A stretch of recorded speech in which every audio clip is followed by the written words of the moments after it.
Hello and welcome दोस्तों, स्वागत करता हूँ आपका अपने यूट्यूब चैनल पर। और आज की जो ये वीडियो है, ये हमने एक वीडियो इससे पहले अपलोड करी थी जिसमें हमने कुछ फार्मूलाज जो गूगल एडवर्ड में हम यूज़ करते हैं उनको डिस्कस करा था।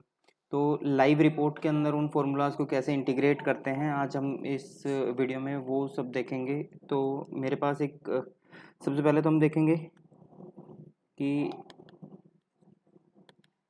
इम्प्लीमेंटेशन कैसे करा जाता है, ठीक है। फिर उसके बाद में रिपोर्ट जो है वो बनती कैसे है, ठीक है।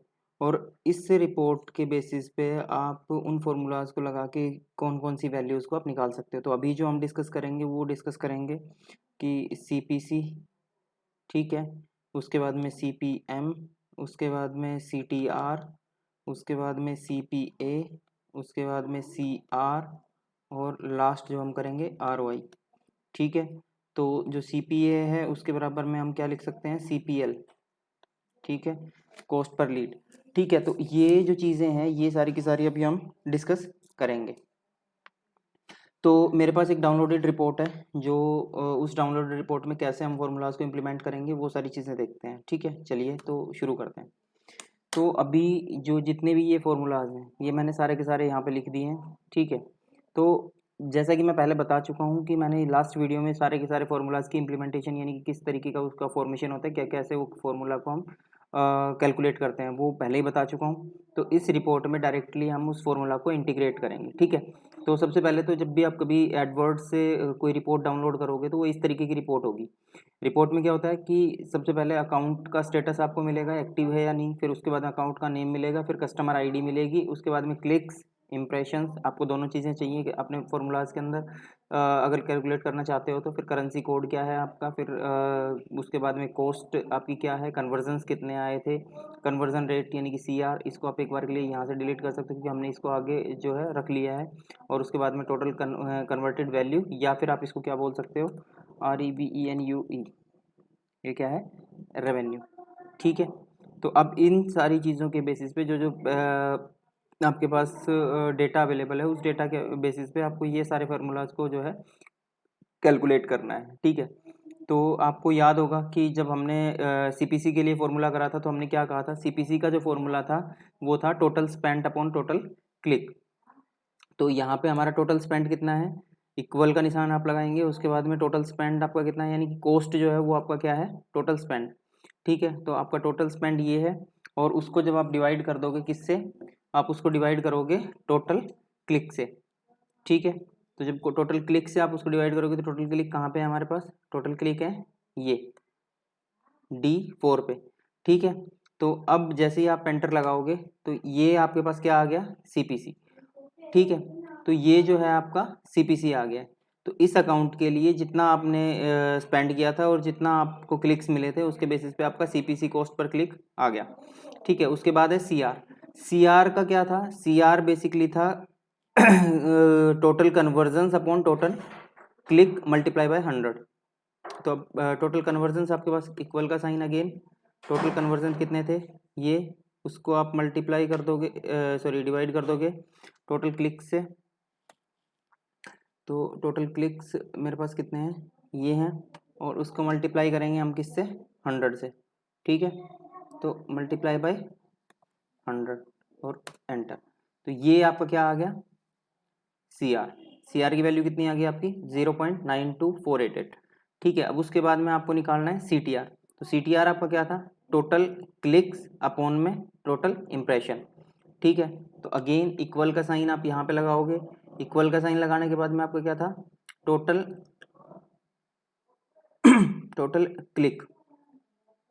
तो जो टोटल क्लिक हैं वो आपके कितने हैं, ये, और उसको आप डिवाइड करोगे किससे, टोटल इम्प्रेशन से। तो टोटल इम्प्रेशन आपके कितने हैं, ये, ठीक है। और टोटल इम्प्रेशन से जैसे आप डिवाइड करके एंटर करोगे तो आपके पास क्या आ जाएगा, सीटीआर वैल्यू, ठीक है।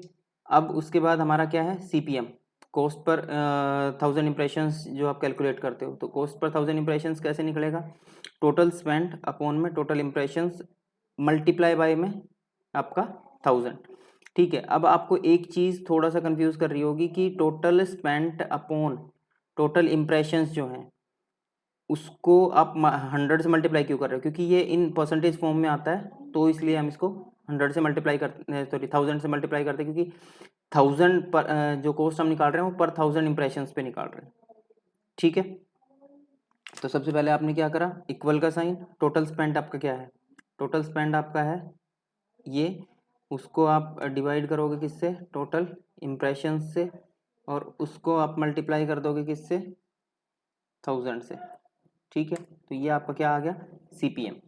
अब CPA, कॉस्ट पर एक्विजिशन आपका कितना रहा है, तो total spend upon total convergence, total spend आपका कितना है,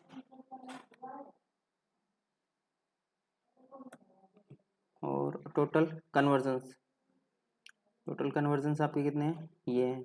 उसको जब आप मल्टीप्लाई करके डिवाइड करके और इक्वल एंटर करोगे तो कितना आ जाएगा आपका, 110023। तो ये आपके पास आ गई किसकी वैल्यू, CPA की। ठीक है, अब आपको कैलकुलेट करना है ROI। तो ROI आप अगर कैलकुलेट करने पे जाओगे तो कैसे कैलकुलेट होगा, कितना परसेंट आपका ROI है, तो ROI के लिए आपका क्या था कि जितना भी आपका टोटल रेवेन्यू है, यानी कि टोटल रेवेन्यू मेरा कितना है, कन्वर्टेड वैल्यू माइनस में जितना मैंने कॉस्ट लगाया, कॉस्ट मैंने कितना लगाया इसमें, उसको आपने डिवाइड करना है किससे, डिवाइड आप करोगे इन्वेस्टमेंट कॉस्ट से। तो मेरा इन्वेस्टमेंट कॉस्ट जो है वो सेम है जो आपका कॉस्ट था उसके, और उसको आपको मल्टीप्लाई करना है किससे, मल्टीप्लाई करना है किससे, 100 से। ठीक है, तो जैसे ही आप 100 से मल्टीप्लाई करोगे तो आपके पास क्या आ जाएगा, जो ROI है वो आपका कितना परसेंट है। ठीक है, तो अब अगर आप इसी फॉर्मूला को ड्रैग करके नीचे तक लेके जाओगे तो आपको हर चीज़ का, यानी कि जितनी भी आपके अकाउंट्स हैं हर अकाउंट का जो है वो कैलकुलेट होके मिल जाएगा। यहाँ तक मैं ऐसे ले आया, तो ये सारे के सारे मेरे क्या हो गए कि किस अकाउंट में मेरा कितना ROI है, कितना क्या है, तो उसके हिसाब से मैं वैल्यूज़ को अप एंड डाउन करके देख सकता हूँ कि किस में मेरे को ज़्यादा प्रॉफिट हुआ है, किस में नहीं हुआ है, किस में मेरा CPC ज़्यादा था, किस में CR ज़्यादा है, किस में CTR ज़्यादा है, CPM की वैल्यू क्या है, या ROI मेरा कितना परसेंट रहा है। ठीक है, तो इस तरीके से आप सारे के सारे फॉर्मूलाज को अपनी रिपोर्ट के अंदर रख सकते हो। ठीक है, तो जो एक रिपोर्ट फॉर्मेशन होती है जो आप किसी भी क्लाइंट को भेजते हो तो वो इस तरीके से भेजते हो, जब सारी चीज़ें कैलकुलेट करके भेजते हो, और सेम रिपोर्ट को आप यूज़ करते हो अपने फ्यूचर एनालिसिस के लिए, कि जब आपको नए कैंपेन से रन करने होते हैं तो इसी के बेसिस पे आप पूरा कैलकुलेशन करते हो, देखते हो कि कौन सा कैंपेन या कौन सा अकाउंट परफॉर्म अच्छा कर रहा है, उसी पे मैं ज़्यादा इन्वेस्ट करूँगा, और जो नहीं कर रहा है उस पर मैं थोड़ा सा काम करूँगा ताकि वो और अच्छे से इम्प्लीमेंटेशन हो सके और उसमें रेवेन्यू आने के चांसेस इंक्रीज हों। ठीक है, तो आज के लिए इस वीडियो में सिर्फ इतना ही। Thanks and bye bye.